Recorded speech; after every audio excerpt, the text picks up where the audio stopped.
ఓం శ్రీ సీతారామాభ్యాం నమః. మహాకవి శ్రీ వాల్మీకి మహర్షి విరచిత శ్రీమద్ రామాయణము బాలకాండంలో ఈరోజు అహల్య శాపవృత్తాంతంను మన విశ్వామిత్ర మహర్షి రామలక్ష్మణులకు చెప్తున్నాడు. పరస్పరము ఆ ఇరువురి అంటే విశ్వామిత్ర మహర్షి సుమతి మహారాజు కుశల ప్రశ్నలు ముగిసిన పిమ్మట రాజు ఆ మహామునితో ఇట్లు నుడివెను. ఓ మునీశ్వర, ఈ ఇరువురు చిన్నారులు పరాక్రమమున విష్ణు తుల్యులవుగా కనబడుచున్నారు. వీరు గాంభీర్య గమనమున గజేంద్ర సదృశులు, శత్రు తిరస్కార గమనమునందు సింహతుల్యులు, భయంకర గమనమున శార్దూల సమానులు, వృషభముల వలె టీవిగా నడుచువారు. వీరు తామర రేకుల వలె విశాలమైన కన్నులు గలవారు, ఖడ్గములను ధనుర్బాణములను ధరించిన వారు, రూప సౌభాగ్యంన అశ్వినీ దేవతల వంటి వారు, వయసునకు తగిన సొగసులతో యవ్వనమునందు అడుగు ఇడుచున్నవారు.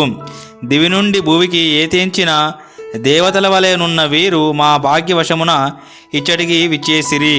ఓ మునీశ్వర, తమ సుకుమారమైన పాదములతో ఈ కటికై నేలపై నడిచివచ్చుచున్న వీరు ఎవరి కుమారులు? సూర్య చంద్రులు ఆకాశము వలె వీరు మా దేశమున వెలుగులు విరజిమ్ముచున్నారు.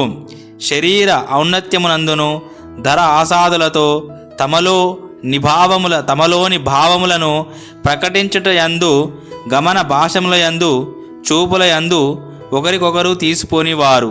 శ్రేష్టములైన ఆయుధములను ధరించిన ఈ వీరులు ఈ దుర్గమ అరణ్యములలో నడిచి వచ్చుటకు కారణమేమి? ఇంతకును వీరెవరు? ఈ విషయములన్నింటినీ వినగోరుచున్నాను, తెలిపి పుణ్యము కట్టుకొనండి. ఆ మహారాజు ప్రశ్నలకు సమాధానముగా విశ్వామిత్ర మహాముని సిద్ధాశ్రమ నివాసము, తాటక మారిచాది రాక్షసుల వధ మున్ను వాటిని గల సమస్త వృత్తాంతములను పూసగుచ్చినట్లు తెలిపెను. విశ్వామిత్రుని వచనములను విని దశరథపుత్రుని అవు రామలక్ష్మణుల వంటి మహాత్ములు తనకు అతిథులుగా లభించినందుకు మహారాజు పరమానంద భరితుడాయెను. మహాపరాక్రమవంతులు సత్కార హరులు అయిన రాకుమారులకు విద్యుక్తముగా పరమ సంతోషంతో పూజలు సలిపెను. రామలక్ష్మణులు సుమతి మహారాజు నుండి చక్కని గౌరవ సత్కారములను అందుకొని ఒక రాత్రి అచట గడిపిరి. మరునాడు వారు విశ్వామిత్రుని వెంట మునులతో కూడి మిథిలా నగరమునకు బయలుదేరిరి. మునులందరూ మనోహరమైన జనకుని పురమును చూచి బాగు అని కొనియాడుచు ఆ మిథిలకు నమస్కరించిరి. అంతటా శ్రీరాముడు మిథిలకు సమీపమున గల వనమునందు ఒక ఆశ్రమమును చూచెను. అది అయినది మిక్కిలి రమ్యముగా ఉండెను. కానీ అది నిర్జనముగా ఉండుటను చూచి శ్రీరాముడు ఆ మహామునితో ఇట్లు నుడివెను. ఓ మహాత్మా, ఇది పూర్తిగా ఆశ్రమ లక్షణములతో కనబడుచున్నది.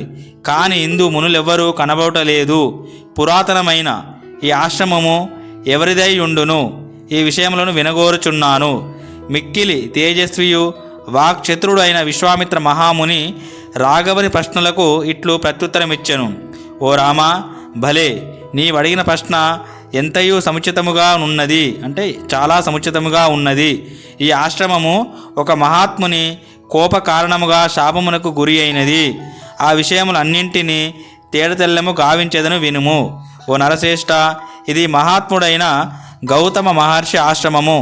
ఇది ఒకానొకప్పుడు దివ్య శోభలతో విలసిల్లుచు దేవతల పూజలు సైతము అందుకొనున్నది. వాసిగాంచిన ఓ రామ, పూర్వకాలమున ఆ గౌతమ ముని తన భార్యకు అహల్యతో కూడి ఈ ఆశ్రమమునందు వసించుచు పెక్కు సంవత్సరములు తపస్సు చేసెను. గౌతమ ముని ఆశ్రమమున లేని సమయమును చూచుకొని శచీపతి అయిన దేవేంద్రుడు గౌతమ ఋషి వేషంలో ఆ ఆశ్రమునకు వచ్చి అహల్యతో ఇట్లు వచించెను. ఓ సుందరీమణి, కామాతురులు ఋతుకాలము వరకు ఆగరు. ఓ తరుణి, నీతో సంగమింపగోరుచున్నాను. ఓ రఘునందన, అహల్య గౌతముని వేషంలో వచ్చినవాడు ఇంద్రుడు అని తన తపశక్తితే గుర్తించెను. దేవతలకు ప్రభువైన ఇంద్రుడు ఈ విధముగా పలుకుచున్నాడేమి అను విషయము ఆమె బుద్ధికి తోచక పెక్కు విధములో ఆలోచించెను. పిమ్మట ఆమె ఆ అమరేంద్రునితో ఇట్టు అనెను. ఓ సురశ్రేష్ఠ, నా దాంపత్య జీవనమున నేను సంతుష్టురాలను. నీవు ఇచ్చటి నుండి వెంటనే వెళ్ళుము. ఓ సురపతి, అన్ని విధముల నా గౌరవములను నిలుపుము. పిదప ఇంద్రుడు నవ్వుచూ, ఓ సుందరి, నీవిష్ట రీతికి సంతసించి తిని నచ్చిన విధముగానే వెళ్ళేదనని పలికెను. ఓ రామ, ఇట్లా ఆమెతో పలికిన పిదప గౌతమ ముని వచ్చునను శంకతో భయపడచ్చు అతడు ఆ పర్ణశాల నుండి త్వరగా బయటికి వచ్చెను. ఇంతలో గౌతమ మహర్షి పర్ణశాలకు రానే వచ్చెను. తపోబల సంపన్నుడైన ఆ ముని దేవదానవులకు అజేయుడు.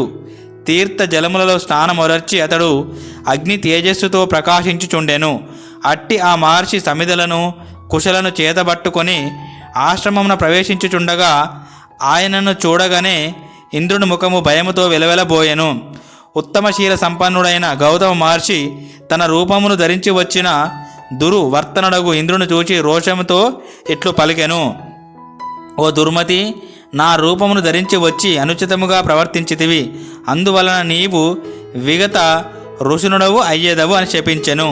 మహాత్ముడైన గౌతముడు రోషముతో ఇట్లు శపించిన వెంటనే ఇంద్రుని ఋషణములు నేలపై రాలిపడెను. అట్లు ఇంద్రునకు శాపం ఇచ్చిన పిమ్మట గౌతముడు అహల్యను కూడా ఇట్లు శపించెను.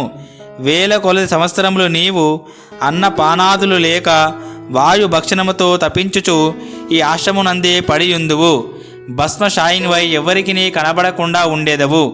దశరథను కుమారుడైన అజేయుడగు శ్రీరాముడు ఈ ఘోర వనమునకు వచ్చినప్పుడు నీవు అంటే రామపాద ధూళి స్పర్శతో శాపవిముక్తిని పొంది పవిత్రాలు అగుదవు, నిజస్వరూపమును పొందుదువు. ఓ దుర్వర్తనురాల, శ్రీరామునకు అతిథి సత్కారములు నెరిపిన పిమ్మట లోభమోహములు నశించి సంతోషంతో నన్ను చేరేదవు. మహా తేజస్వి అయిన గౌతముడు అహల్యతో ఇట్టు పలికిన పిమ్మట ఈ ఆశ్రమమును వీడెను.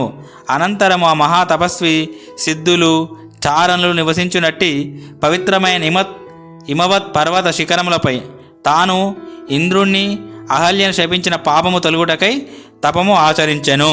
ఓం శాంతి శాంతి శాంతి. హరి ఓం తత్సత్. సర్వం శ్రీరామకృష్ణార్పణమస్తు. తర్వాతి భాగంలో అహల్య శాప విముక్తి రాముడి ద్వారా ఏ విధంగా జరిగినదని చూద్దాము.